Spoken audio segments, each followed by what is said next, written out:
Hello everybody, welcome to another edition of Sledgehammer Square. As always, I'm your guest, Scott Wedge. With me is a very special guest, Lou Dibella. Lou, thank you very much for joining us.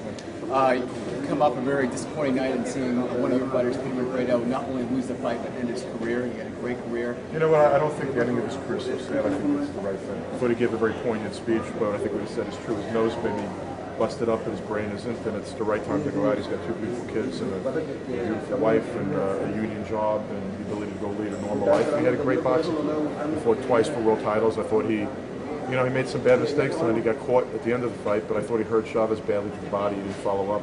I thought he was going too much headhunting for that big right hand and left himself open. But, he won the fourth round, I thought, and I thought he gave Chavez a real good effort until he got caught.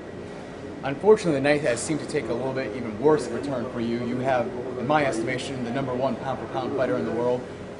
He is legitimately the middleweight champion in the world and happens to hold the WBC belt. No, he holds a diamond belt. He should hold the WBC belt, and Chavez Jr. should be stripped if he doesn't fight Martinez. But that being said, my argument and Sergio's argument is going to be with the WBC about who that belt goes to. If I had Chavez, I wouldn't let him get killed. He's not ready for Sergio, and Aram knows that, and Freddie knows that, and I think his whole team knows that. And frankly, they're doing the right thing, taking a very young fighter and not rushing him to one of the top pound-for-pound guys. Sergio would knock him out right now. I have no doubt about that, and I think anyone who knows anything about the sport wouldn't have any doubt about that. But that being said, I clearly saw an improved Junior tonight. He's a much better fighter than I've seen in his last few fights. He stepped up to a little bit of a better fighter than he's fought before, and I thought that it was his best performance. He's not ready for one of the best pound-for-pound guys. Now, that being said, a belt shouldn't be handed to somebody and shouldn't be allowed to be so protected.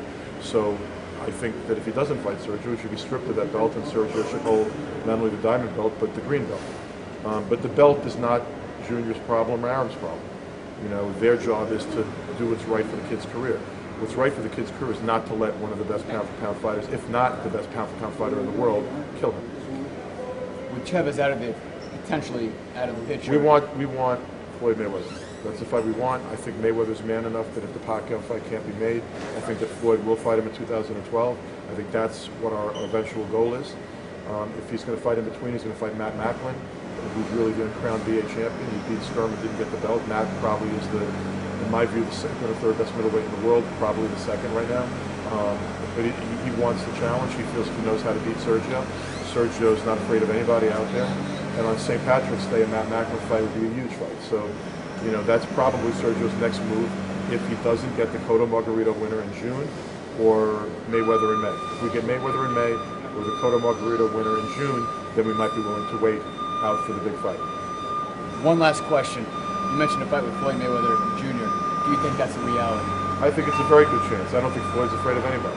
Sergio will go down to 150 for that fight. He'll agree to a maximum weight the day of the fight too. Then we'll have to work out, but I think that's a realistic possibility. I don't think Floyd's afraid of anybody. And unfortunately, I don't think you're ever going to see Pacquiao and Mayweather, and people should just stop begging for it because it ain't going to happen if it hasn't happened already. I hope it happens for the sport. I mean, I'm a fan, but I don't think it will. And if it doesn't, the biggest fight that can be made on this planet is Mayweather and Sergio Martinez. And I think that you may very well see that in 2012. Well, Lou, thank you very much for your time. I appreciate you Take being here. Well, that about wraps it up for another edition of Sledgehammer Square. As always, I'm your host, Scott Wedge, saying I'll see you all at ringside.